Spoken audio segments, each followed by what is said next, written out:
Facing rejection on Upwork and feeling discouraged? In this video, I'll share healthy strategies to handle rejection professionally and use it as fuel for your future success on the platform. Welcome back to Guide with Samuel. Rejection is an inevitable part of freelancing. Even top-rated professionals don't win every job. Learning to handle it constructively is what separates long-term successful freelancers from those who give up too soon.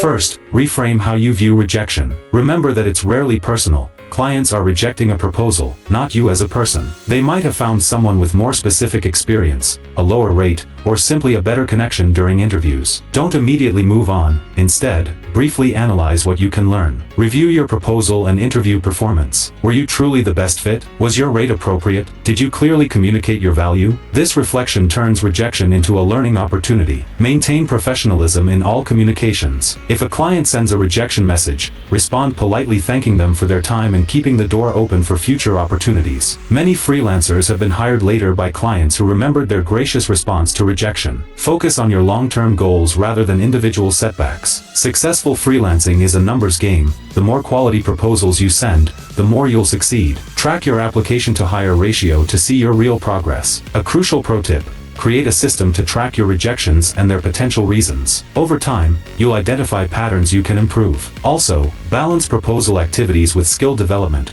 Sometimes the best response to rejection is becoming more qualified for the next opportunity. And just like that, you've transformed rejection from a setback into a stepping stone. Every no brings you closer to the right yes when you learn from the experience. If these strategies help you build resilience in your freelancing career, please give it a like. What's the most valuable lesson you've learned from a rejected proposal? Share your insights in the comments below. To continue improving your client communications, subscribe for our next video on how to respond to Upwork client messages. Thanks for watching.